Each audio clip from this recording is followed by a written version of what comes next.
पूजा पाठ, धर्म कर्म, अध्यात्म, रामायण, गीता, भागवत स्तोत्रों के मूल पाठ को श्रवण करने के लिए जुड़े हमारे इस चैनल से।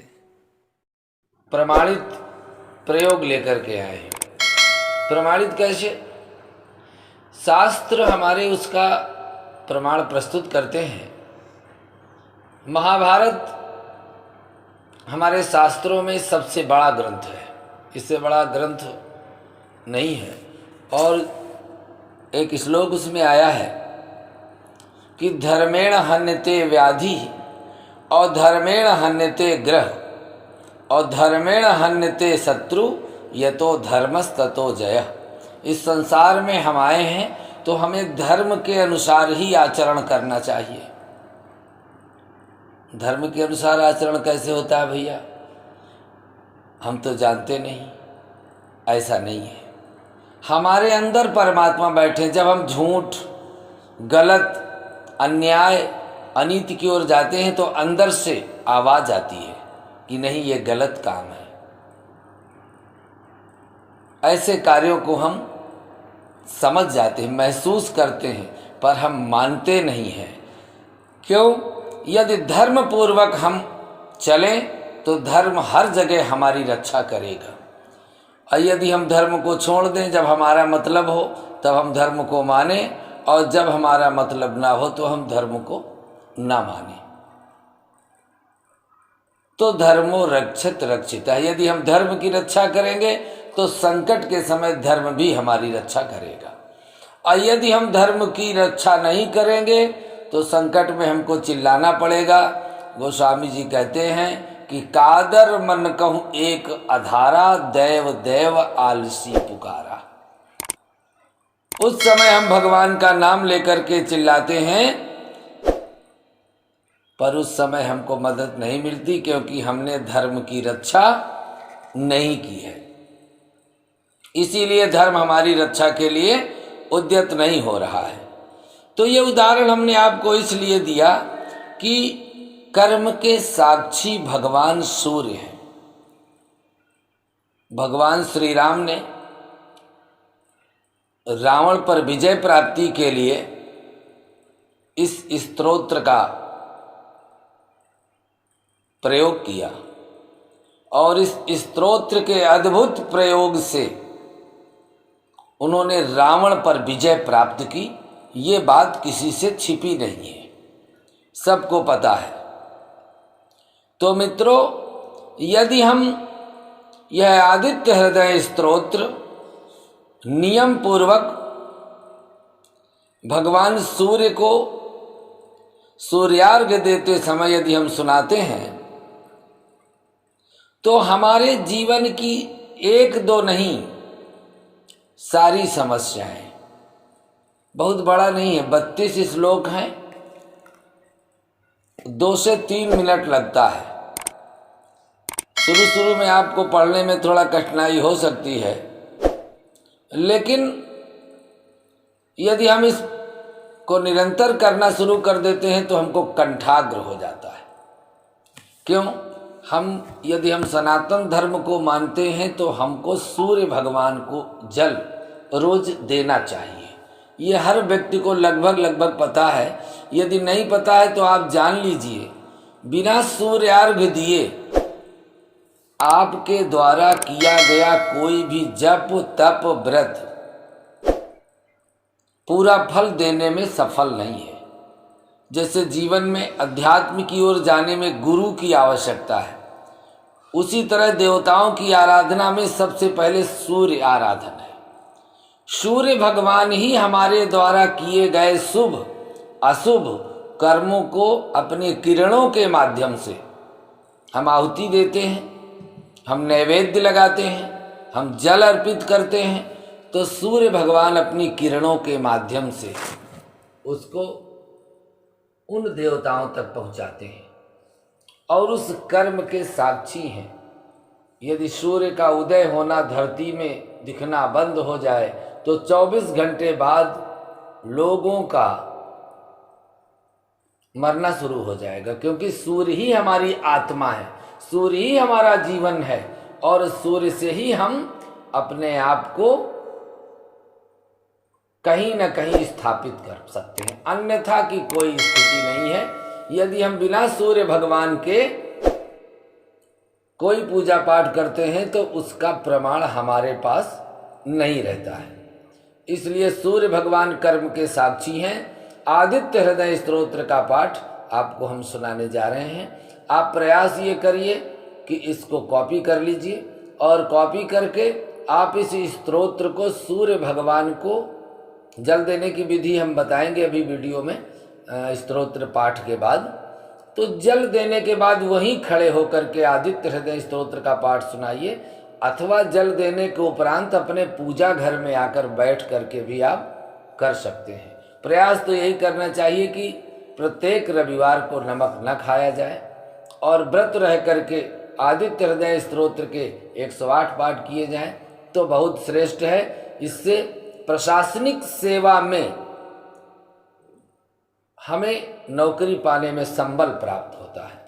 तो जब हम भगवान सूर्य की आराधना करते हैं, श्री राम जी ने भी किया है और हम भी तो उन्हीं के अनुकरण में चलने वाले हैं। इसलिए मित्रों श्रवण करें। ओम अस्य श्री आदित्य हृदय स्तोत्रस्य अगस्त्य ऋषिः अनुष्टुप् छन्दः आदित्य हृदय भूतो भगवान ब्रह्मा देवता निरस्ता शेष विघ्नतया ब्रह्म विद्या सिद्धौ सर्वत्र जय जय सिद्धौ च विनियोग। ऐसा कह करके थोड़ा जल जमीन में छोड़ते हैं, ये विनियोग है। इसके पश्चात में गायत्री मंत्र से ध्यान करना है, उच्चारण नहीं करना है। अपनी इन उंगली अंगुष्ठा को हृदय में लगा करके भगवान सूर्य का ध्यान करते हुए 3 बार गायत्री मंत्र पढ़ना है।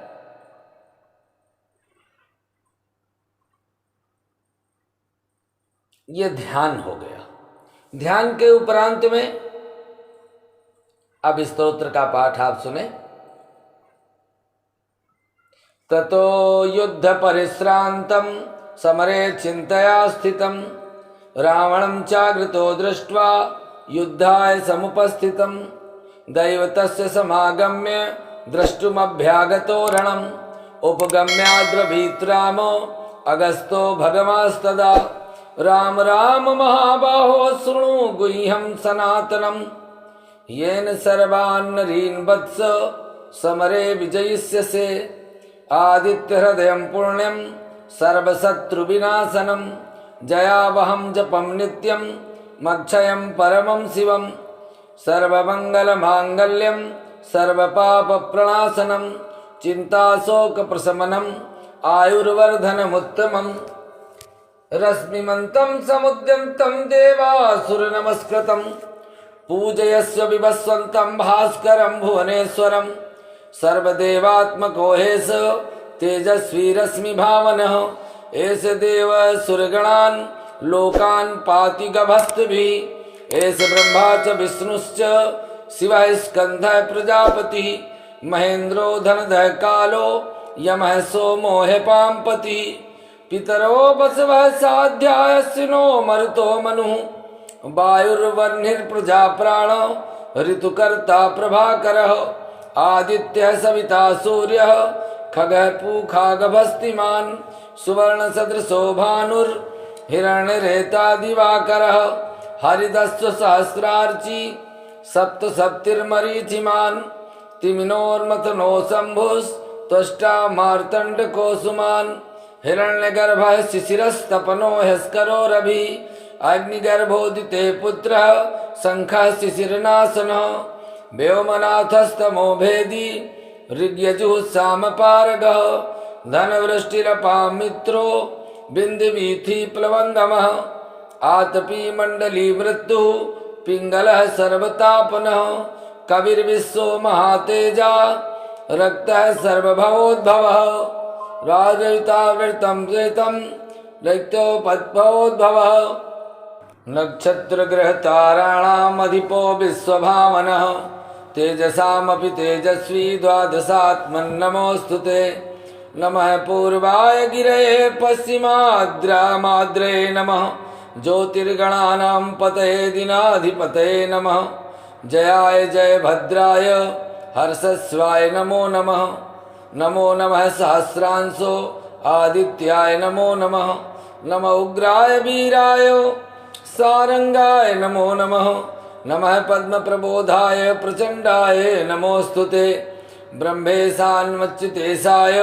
सूराय आदित्यवर्षसे भास्वते सर्वभक्षाय रौद्राय वपुषे नमः तमोघ्नाय मग्नाय शत्रुघ्नायामि पत्नितात्मने कृतघ्नाय देवाय ज्योतिषां पतये नमः तप्तचामीकराभाय हरे विश्वकर्मणे नमस्तोऽभिनिघ्नाय रुचये लोकसाक्षिणे नाशयत्येष वैभूतं तमेष सृजतिं प्रभु पायत्येष तपत्येष वर्षत्येष गवस्तभिः एष सुप्तेषु जागर्तिं भूतेषु परिनिष्ठितः एष चैवाग्निहोत्रं च फलं चैवाग्निहोत्रिणां देवाश्च कृतवश्चैव क्रतूनां फलमेव च यानि कृत्यानि लोकेषु सर्वेषु परमप्रभुः एनमापत्सु कृच्छेषु कान्तारेषु भयेषु च कीर्तयन् पुरुषः कश्चिन् नावसीदति राघव पूजयस्वमेकाग्रो देवदेव जगत्पतिम् एतस्त्रिगुणितं कृत् जप्त्वा युद्धेषु विजयिष्यसि अस्मिन् क्षणे महाबाहो रावणं त्वं जयिष्यसि एवं मुक्ता ततस्तगस्तो जगाम च यथागतम् एतच्छ्रुत्वा महातेजा नष्टशोको भवत्तदा धारयामास सुप्रीतो राघवः प्रेतात्मवान् आदित्यं प्रेक्ष्य जपेदं परं हर्षमाप्तवान् त्रिराचम्य शुचिर्भूत्वा धनुरादाय वीर्यवान् रावणं प्रेक्ष्य हृष्टात्मा जयार्थसम्पागतं सर्वयत्नेन महता वृतस्तव वधेऽभवत् अथ रविवद निरीक्ष्य रामं मुदितमनः परमं प्रहस्यमाणं निस्सरपति संक्षयं विदित्वा सुरगण मध्ये गतो बचस्त्वरेति। ऐसा पाठ करके लोटे में जल लेकर के सूर्य भगवान को 3 बार पूर्व दिशा की ओर दिखाई दे रहे हो या ना दिखाई दे रहे हो। प्रातः काल ये सूर्य सहस्रांशो तेजो रासे जगत्पते अनुकंपय मां भक्त्या ग्रहणार्घम दिवाकरः अथवा ओम घृणिसूर्य आदित्यः ओम घृणिसूर्य आदित्यः ऐसा कहकर जल देना है। और जल देने के उपरांत में 7 परिक्रमा अपनी जगह में लगा करके जल को नेत्रों से लगाना है। अद्भुत प्रयोग है, सर्वत्र विजय देने वाला है, इसमें कोई संदेह नहीं है। भगवान श्री राम ने स्वयं इस प्रयोग को किया था, आप भी करें, जीवन को सुखमय बनावें। आज के लिए बस इतना ही। नमस्कार।